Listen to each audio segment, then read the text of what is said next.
Hello again, everybody. I am going to do a shameless discussion about my book. So, as many of you hopefully are aware, I've put this book up on Amazon, so it's available worldwide through all your normal Amazon locations. And I just want to highlight what's in this book because when I wrote this book, the intention was for it to be comprehensive and also readable and understandable and applicable to a whole range of scenarios. So first and foremost, I want parents to be able to read it and understand it. And then it's not just focusing on kids, it also talks about adults as well. And then I want them to use it as a resource so that when they go and see their doctor who may not, for whatever reason, know about everything that's shared in the book, they can use it to say, well, look, this is actually why I'm worried, and this is why I want you to understand my concerns about myself or my child. I also wrote it then for the benefit of doctors, because I know through my own university education, we didn't get taught much about sleep or airway or breathing problems or the significant issues that are tied in with it.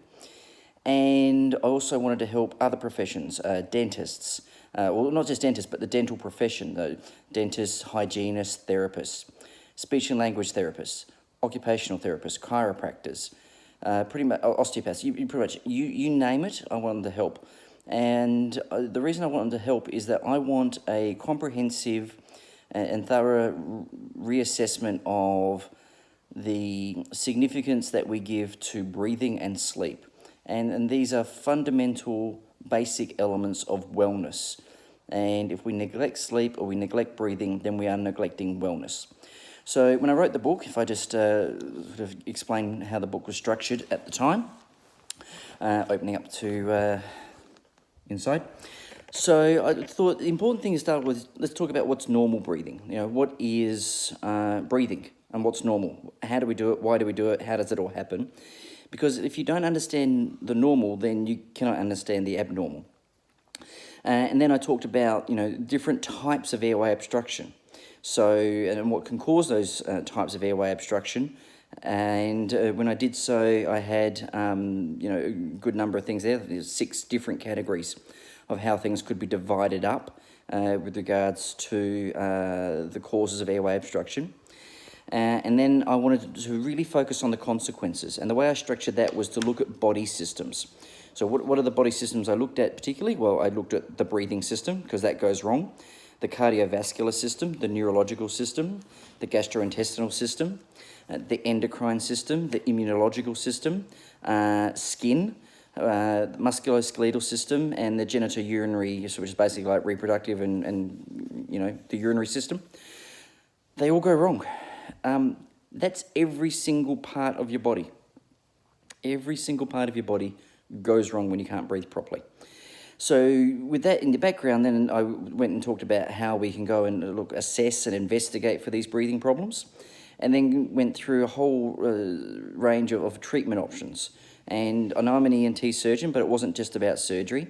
We were talking also about breathing exercises, dental interventions, the CPAP mask, and so on and so forth. So a huge range of things there.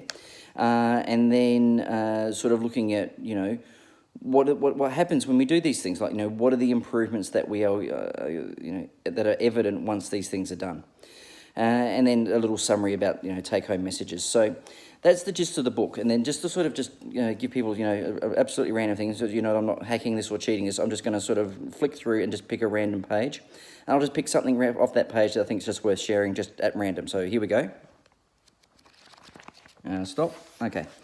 So I have hit upon the page that's in the investigation section, and it's talking about using x-rays and talking about how we can use plain film x-rays, CAT scans, MRI scans, and just highlighting the pluses and minuses of each of those modalities to look at where things are at and, what's a good idea, what's not necessarily a good idea, and how they can all flow into each other. And talk about how, for example, the dentist might be doing plain film x-rays as part of a dental assessment, and how from their x-rays we can pick up things. How CAT scans can be used to look at airway measurements, as a screening tool to work out who's at a low or high risk. And also then looking at MRI scans, which are good for looking at soft tissue problems. And can be quite helpful too, because one of the things that can happen, for example, just to throw in some education, with someone that's got breathing problems, is it could actually be due to a brain problem. They could have a neurological problem that's putting pressure on part of the brain that controls breathing, and as a result actually have a breathing problem because of that. So MRIs can help with that. So there you go, that's the book. It's called Snored to Death, and it's available on Amazon. I'll share the link in the comment introducing this video.